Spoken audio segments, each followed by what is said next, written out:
Saya sedikit mungkin kalau, memperkenalkan diri, saya ini adiknya Pak Roy, jadi saya asalnya Manado, dari Manado saya juga merantau ke Jakarta, dari Jakarta tapi kemudian, Tuhan tangkap saya, bergereja di, Gereja BES dan kemudian saya percaya itu merupakan rencana Tuhan, akhirnya saya dipertemukan dengan suami saya di sini, saya pindah ke Sydney tahun 1998 kalau 2008 kalau nggak salah. Di 2008 saya pindah ke sini dan kemudian gereja BES mulai dibuka dan juga penuh perjuangan sama seperti teman-teman di sini juga kita mulai dengan komsel, bukan hanya komsel tapi kita juga dari kafe ke kafe minum kopi dengan anak-anak muda dan akhirnya kemudian Tuhan izinkan kita buka gereja dan sampai saat ini gereja BES di Sydney khususnya sudah 14 tahun. Dan puji Tuhan malam hari ini bukan malam ya siang hari saya siang di teman-teman di San Francisco dan di Amerika itu malam. Hari ini saya mau membawakan firman Tuhan di mana tema gereja kita di bulan ini adalah kebenaran tidak pernah gagal. Jadi menurut saya ini suatu statement yang sangat bold gitu, yang sangat luar biasa. Dan ini merupakan satu janji Tuhan terhadap kita semua anak-anak Tuhan, merupakan satu kepastian buat kita dan pengharapan, penghiburan dan kekuatan daripada kita karena kita bayangkan adalah janji Tuhan kepada kita bahwa firman Tuhan itu tidak pernah gagal, kebenaran itu tidak pernah gagal.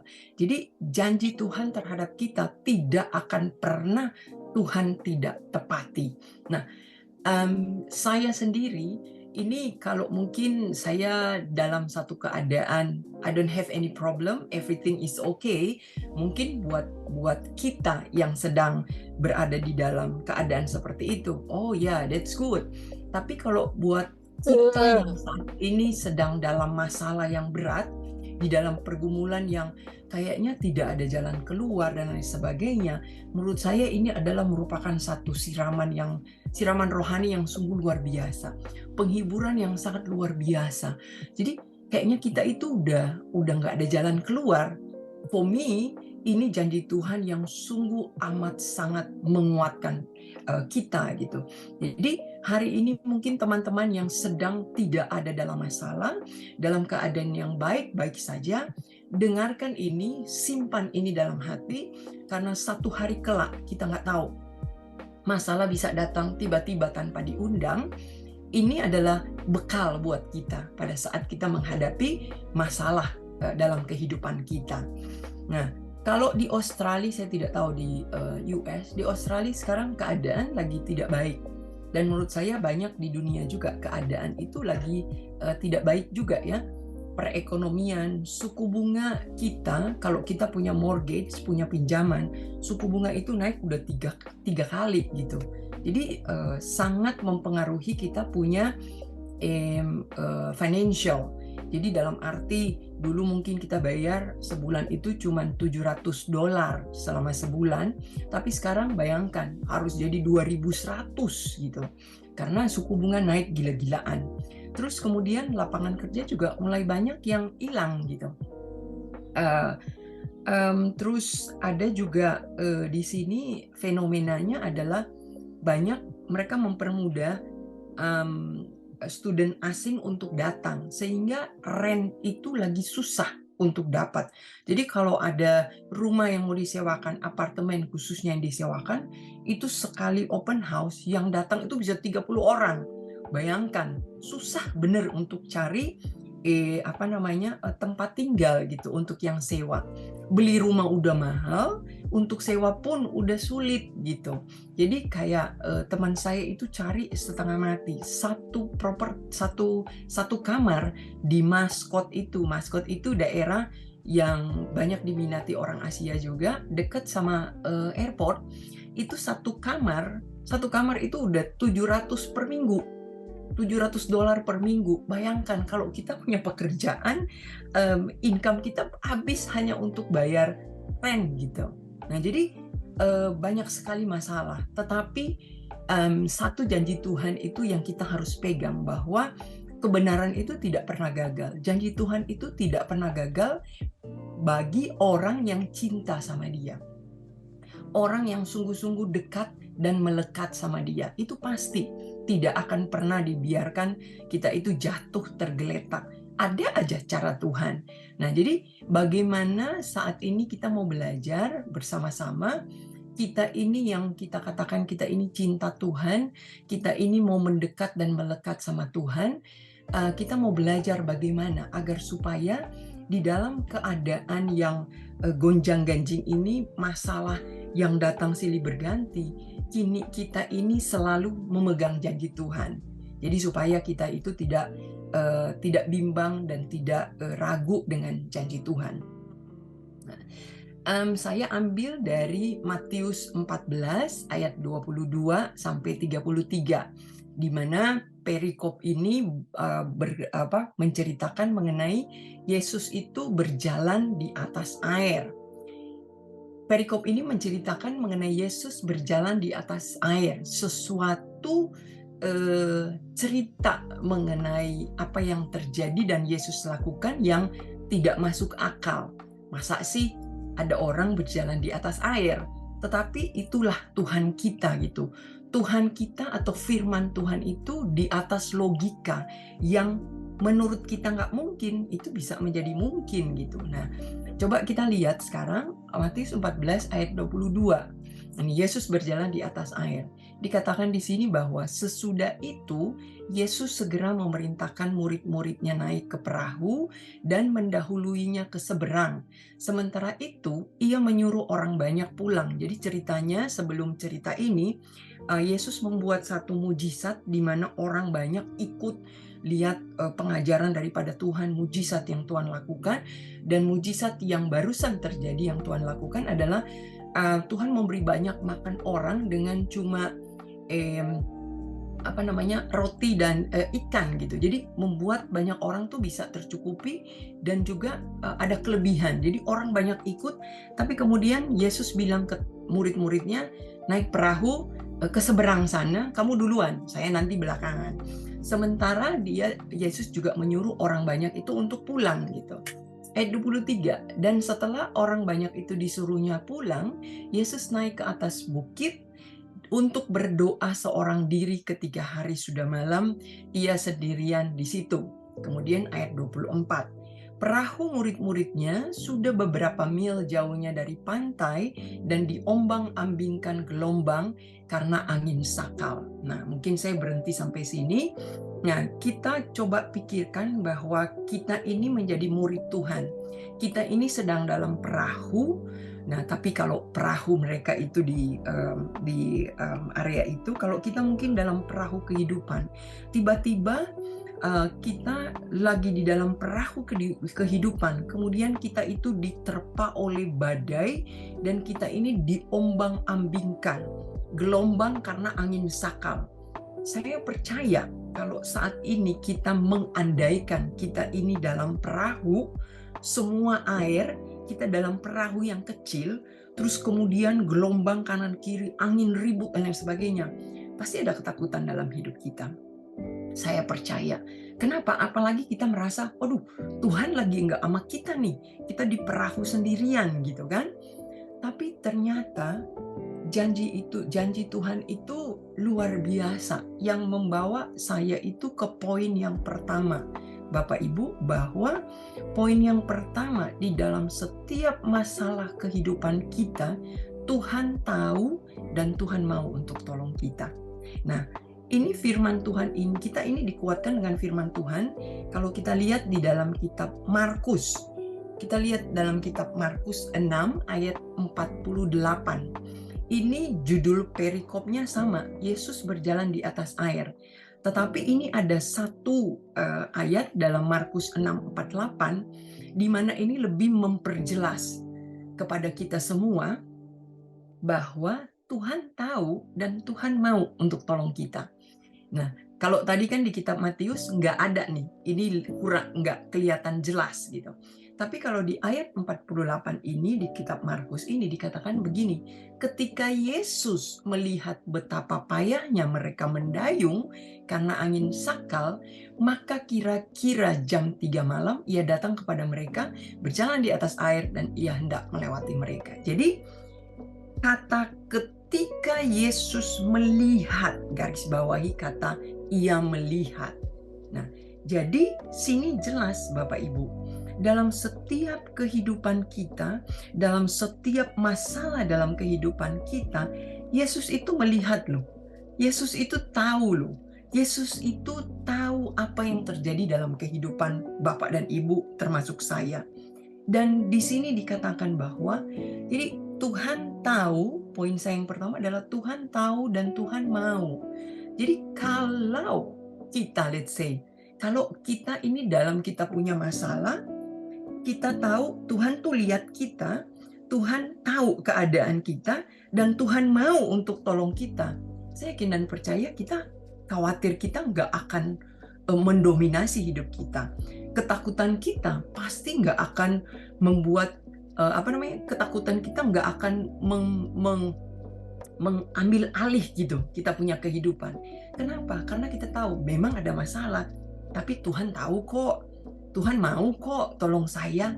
Pasti respon kita akan berbeda. Respon kita akan mulai berpikir, Tuhan tahu, Tuhan mau. Kalau gitu, saya ini harus tanya. Kalau Tuhan tahu, Tuhan mau, Tuhan saya harus ngapain jadinya gitu. Otomatis bukan takut, bukan khawatir, tetapi kita ini akan lebih mendekat kepada Tuhan, melekat kepada Tuhan untuk mulai tanya, Tuhan, ini saya dalam masalah, Tuhan tahu dan Tuhan mau tolong saya. Kalau gitu, apa yang harus saya lakukan Tuhan? Jadi luar biasa ya, kalau kita lagi ada dalam masalah, kemudian masalah itu yang mencengkeram.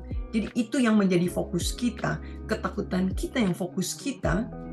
Nah, kita akan lihat bahwa kita ini sama dengan yang namanya, kita balik ke Matius 14 ayat 25 itu, kan dibilang kira-kira jam 3 malam datanglah Yesus kepada mereka berjalan di atas air.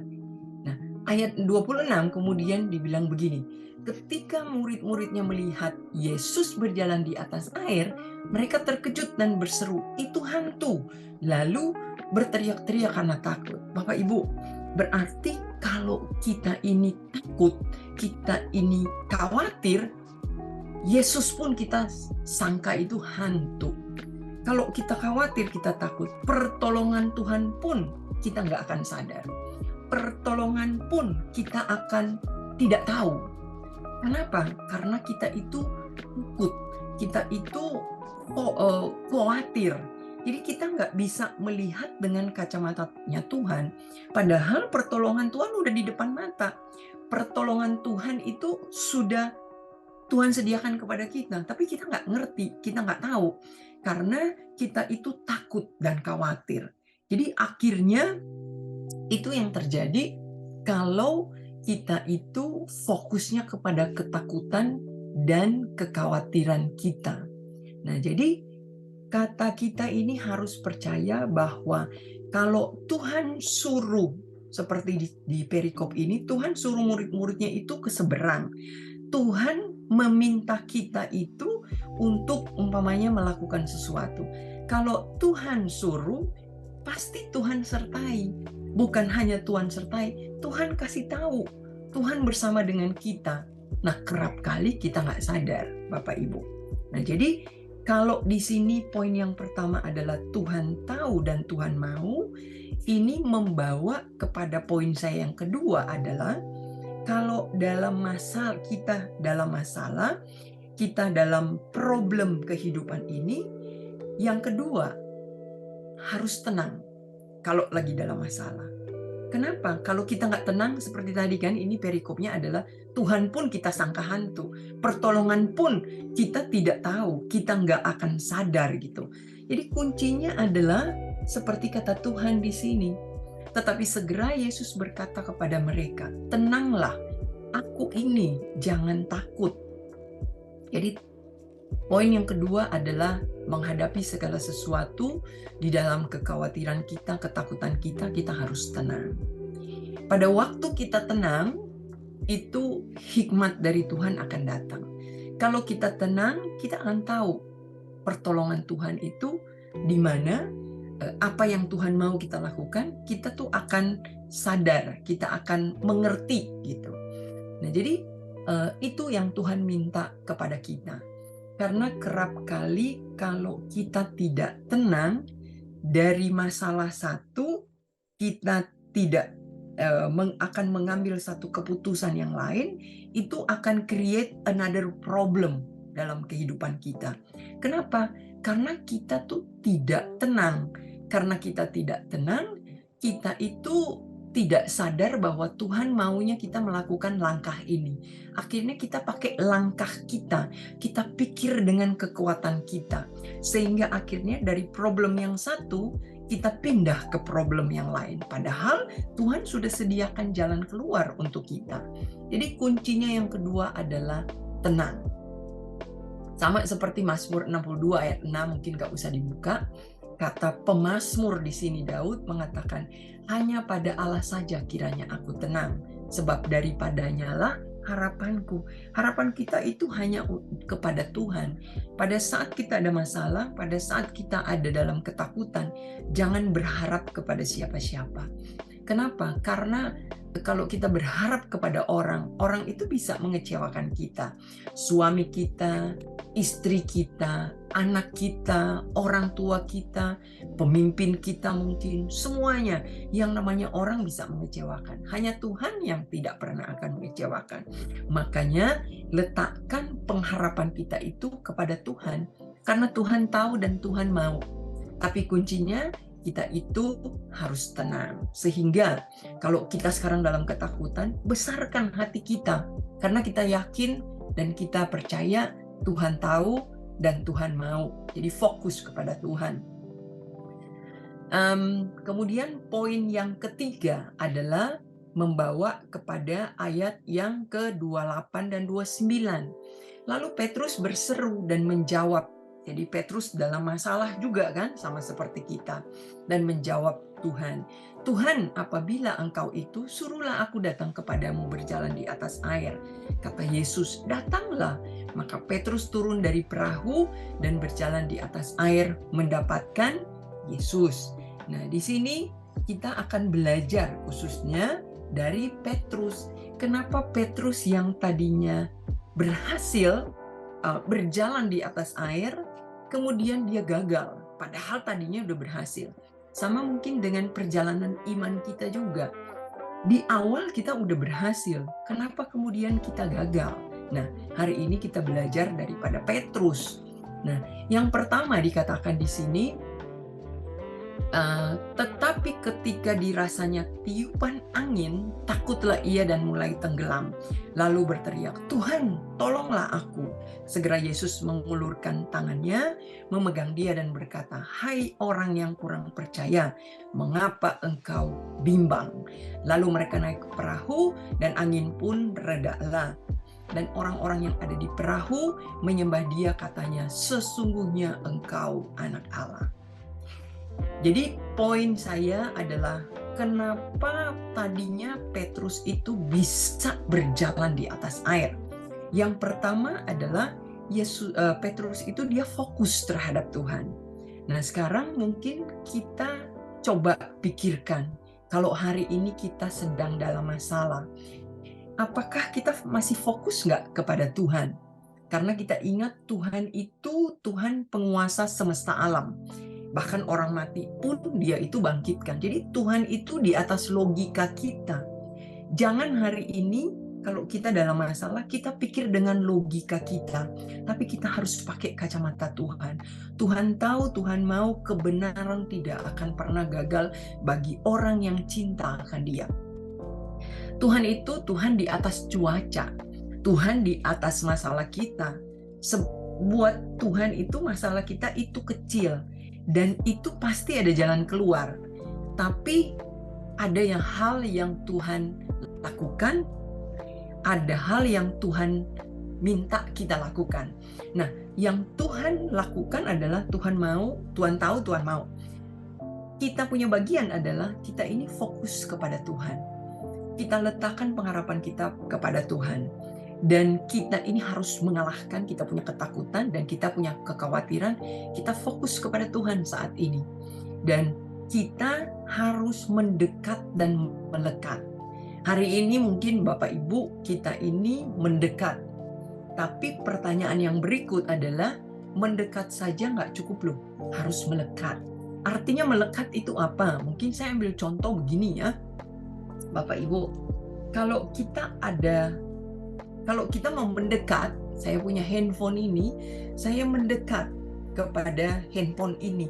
Handphone ini tetap berada di luar saya. Tapi kalau melekat, artinya dia itu bersatu dengan saya punya badan, karena saya melekat. Jadi kemanapun badan saya pergi, handphone ini bersama saya terus. Begitupun dengan Tuhan kita, artinya kita mendekat tidak cukup, kita harus melekat. Berarti Tuhan itu harus ada dalam kita. Jadi waktu ada dalam masalah pun, Tuhan itu ada di kita. Waktu kita berhasil pun, Tuhan itu ada di kita. Jadi Tuhan melekat dengan kita kemanapun kita pergi. Jadi mendekat saja itu tidak cukup.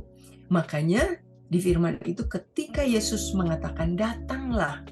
Jadi kalau memang Tuhan bilang serahkan problemmu kepada saya, serahkan kepada Tuhan. Jangan sampai udah serahkan tapi tangan kita pegang terus gitu. Tuhan, ini saya harus begini nih. Tuhan ini nih. Berserah kepada Tuhan.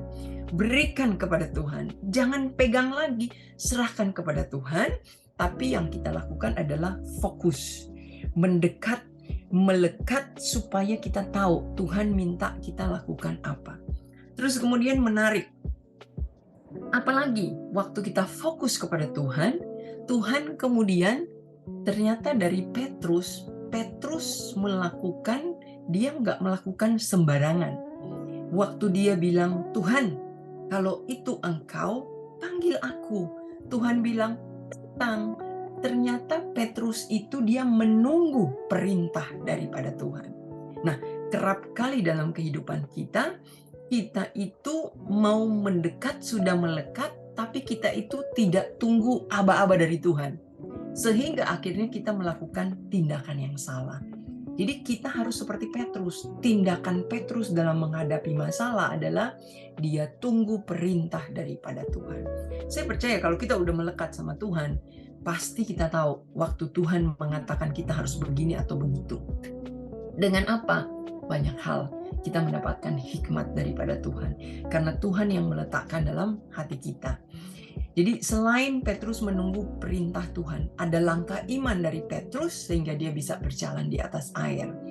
Jadi, tapi Bapak Ibu, ada juga yang dikatakan di sini, kemudian Petrus gagal. Petrus sudah fokus kepada Tuhan, tunggu perintah Tuhan, ada langkah iman bersama dengan Tuhan, dan dia percaya waktu Tuhan bukan waktunya dia. Tetapi kemudian apa yang terjadi? Ternyata dia fokusnya itu tidak terus-terusan sama Tuhan. Sehingga pada saat dia tidak fokus sama Tuhan, dia mulai fokus terhadap gelombang. Dia mulai fokus kepada angin. Apa yang terjadi kalau kita tidak fokus sama Tuhan, kemudian kita mulai tenggelam. Mulai kekhawatiran, mulai ketakutan itu ambil alih kita. Sehingga pada saat itu kemudian Petrus tenggelam. Sama dengan Bapak dan Ibu juga termasuk saya, jika kita tidak fokus kepada Tuhan. Jadi artinya yang pertama kita sudah tahu, kita sudah yakin dan percaya Tuhan tahu, Tuhan mau tolong kita sudah tenang, kita sudah fokus, hati-hati. Kalau kita nggak fokus terus-menerus, itu bisa jatuh. Waktu saat ini mungkin Bapak Ibu, kalau kita sedang jatuh berarti kita lagi takut dan khawatir lagi, bangkit lagi. Sama kita kembali ke poin yang pertama. Tanamkan dalam hati kita, iman kita, bahwa Tuhan tahu, Tuhan mau, dan Tuhan minta kepada kita untuk tenang dalam menghadapi masalah, karena ada backup kita loh, ada Tuhan kita loh. Setelah itu kita sudah tenang, fokus terhadap Tuhan. Supaya ketakutan, kekhawatiran kita tidak mengambil alih kehidupan kita. Supaya kita bisa berjalan seperti Petrus bilang di atas air, kita berjalan di atas iman kita. Berjalan di atas firman-firman Tuhan, berjalan di atas apa yang Tuhan minta kita lakukan, agar supaya kita bisa menikmati janji Tuhan, yaitu kebenaran tidak pernah gagal.